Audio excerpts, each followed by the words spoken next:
Olá a todos, eu me chamo Matheus e eu vou apresentar o nosso artigo que foi intitulado Cidades Inteligentes e Resiliência Climática: o papel da vegetação urbana na regulação térmica e sequestro de carbono em Ribeirão Preto, São Paulo. O sequestro de carbono pode ser definido como a capacidade de remoção do gás carbônico presente na atmosfera e o seu armazenamento em outros compartimentos presentes no ambiente, como por exemplo o solo e a vegetação. Então, nesse sentido, a vegetação, sobretudo a vegetação urbana, ela possui um papel muito importante na remoção do CO2 que é emitido pelas atividades humanas na atmosfera, considerando que a vegetação possui a capacidade de transformar esse gás carbônico inorgânico em carbono orgânico durante o processo de fotossíntese. E além desse serviço ecossistêmico, a vegetação também possui a capacidade de mitigar as ilhas de calor urbanas, considerando a sua capacidade de resfriar o ambiente e também melhorar a qualidade do ar presente nesses centros urbanos. Além disso, com o agravamento da crise climática, ocasionada sobretudo pelo aumento das concentrações de gás de efeito estufa na atmosfera, é necessário destacar a relevância e a importância da vegetação na crise climática e no contexto urbano, considerando a capacidade da vegetação em mitigar as mudanças climáticas por meio do sequestro de carbono, a remoção de parte desses gases que ocasionam o aquecimento do planeta da atmosfera e os compromissos assumidos pelos diversos países, incluindo o Brasil, nas reduções das emissões e também no sequestro do carbono, e no contexto urbano e de soluções sustentáveis, considerando a importância e o papel da vegetação na mitigação dos efeitos das ilhas de calor e na melhoria do clima urbano, e também das cidades inteligentes e sustentáveis, de modo que o emprego e o advento de novas tecnologias podem melhorar a gestão e o planejamento dessas cidades, de modo que elas se tornem mais resilientes. E nesse sentido, o objetivo do nosso estudo foi analisar a influência da vegetação urbana na mitigação das ilhas de calor e no sequestro de carbono em Ribeirão Preto, empregando técnicas de sensoriamento remoto orbital, sistemas de informação geográfica e geoprocessamento. Como referencial teórico do nosso estudo, abordamos a definição de sequestro de carbono, desde o surgimento desse conceito e até a aplicabilidade dele no contexto atual, a relevância do sequestro de carbono, considerando principalmente o Protocolo de Quioto e posteriormente o Acordo de Paris, estabelecendo metas de emissões que diversos países teriam que cumprir até 2030, metodologias de quantificação para o sequestro de carbono, considerando tanto os métodos de campo quanto os métodos por sensoriamento remoto,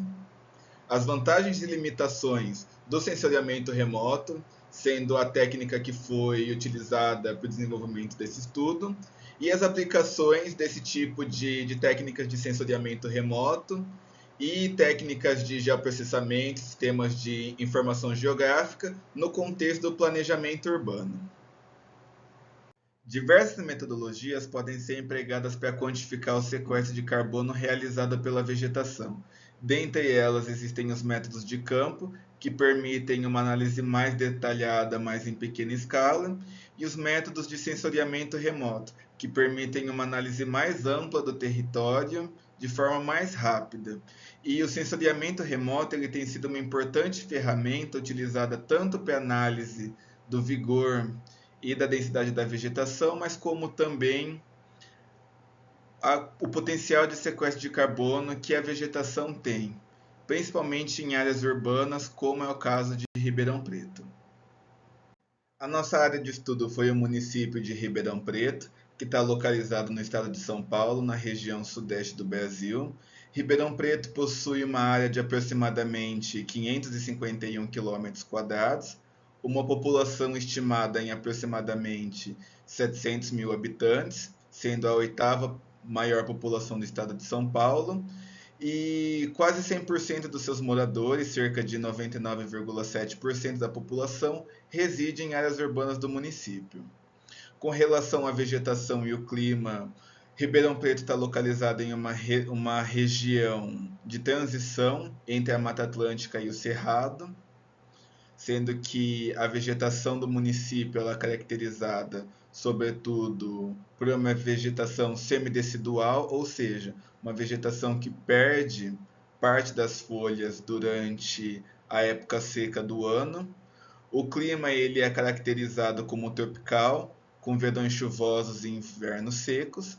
As temperaturas médias do município variam entre 19 graus no inverno e 25 graus no verão, e a precipitação de aproximadamente 1.400 milímetros por ano, sendo que a maior parte dessas chuvas está concentrada entre os meses de outubro e março.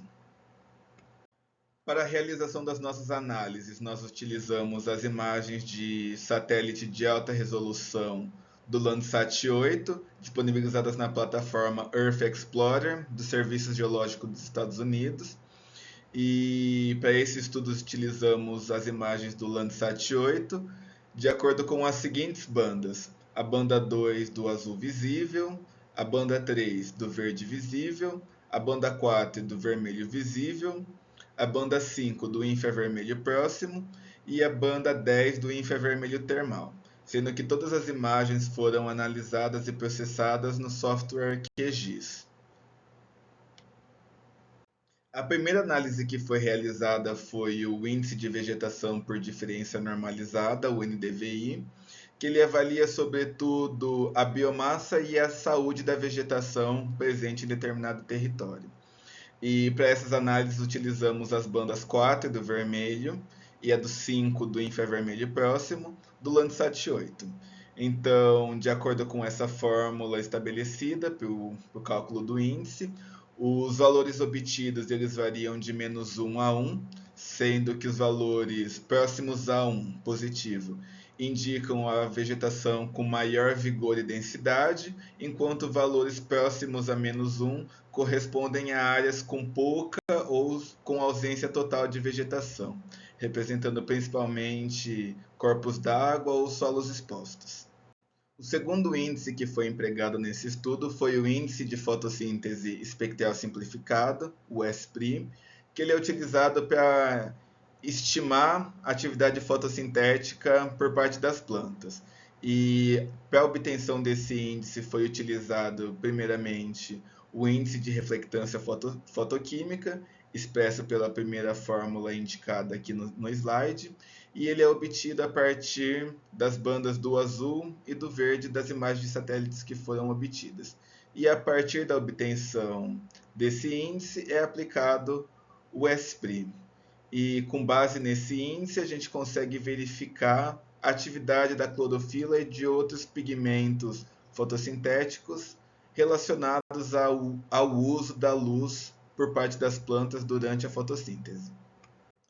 Na sequência, fizemos as análises das temperaturas de superfície do município, e para a realização desse diagnóstico foi utilizada a banda 10 do satélite Landsat.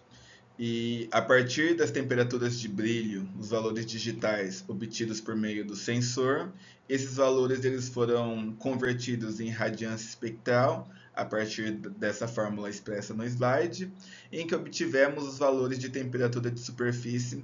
para as diferentes regiões do município. E por fim, foi feito o cálculo do fluxo de CO2, o CO2 flux, que ele busca determinar a taxa relativa da capacidade fotossintética da vegetação, estabelecendo uma conexão direta com a sua capacidade de realizar a captura e a fixação do CO2 atmosférico. Então, para estimar o fluxo de CO2 foram utilizados os valores do NDVI e do ESPRI, que foram calculados anteriormente.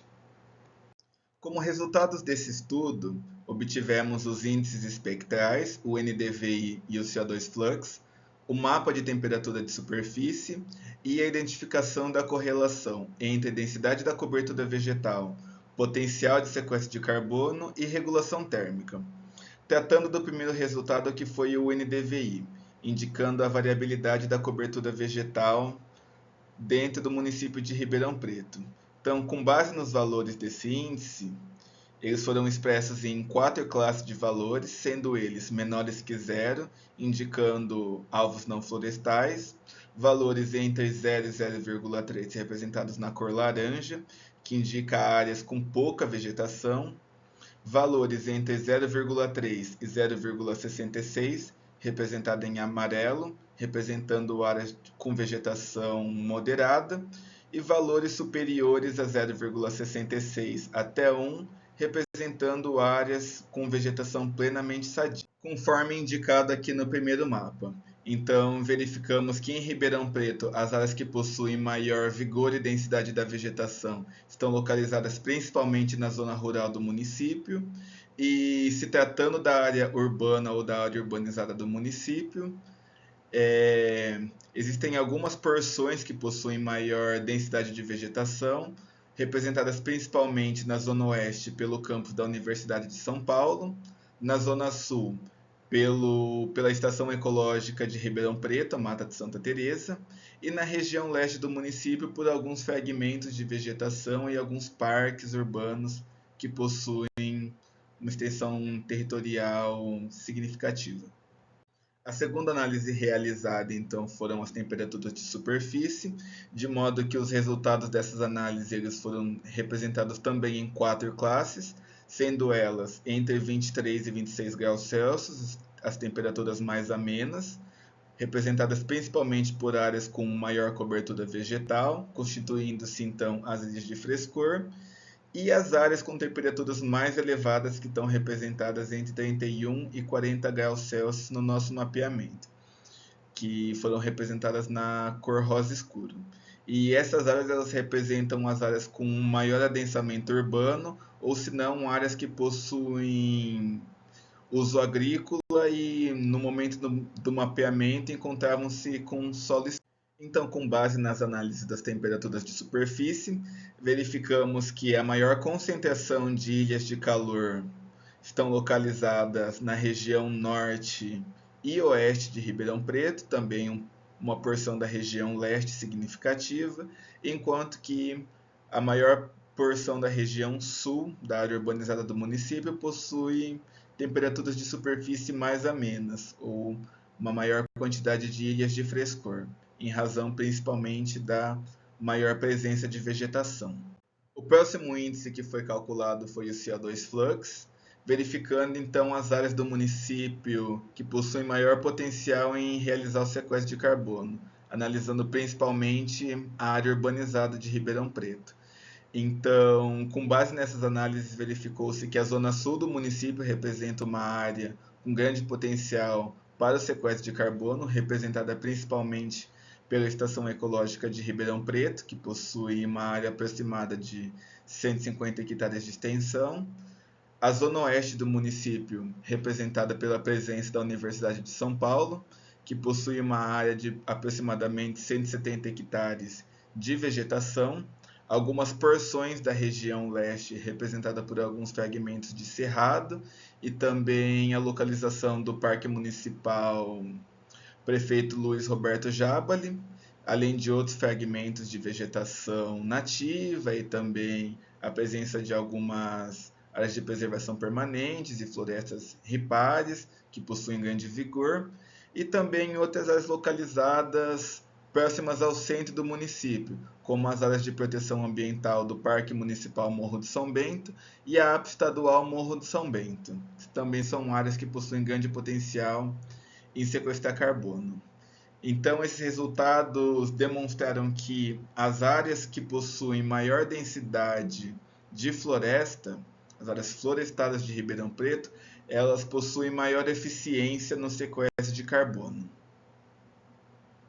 Representados então por meio deste mapa, onde verificamos que os fragmentos e as porções de território do município que possuem maior potencial de sequestro de carbono são representados principalmente por essas áreas de vegetação nativa, áreas de vegetação ripária ou se não parques urbanos, demonstrando então a potencialidade das áreas verdes urbanas em realizar o sequestro de carbono no contexto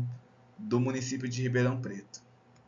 A partir desses resultados obtidos, então, foi realizada uma correlação entre os níveis de sequestro de carbono e as temperaturas de superfície, de modo que observamos que as áreas com maior cobertura vegetal, ou seja, as áreas que possuem maior potencial em realizar o sequestro de carbono, elas apresentaram as temperaturas de superfície mais baixas,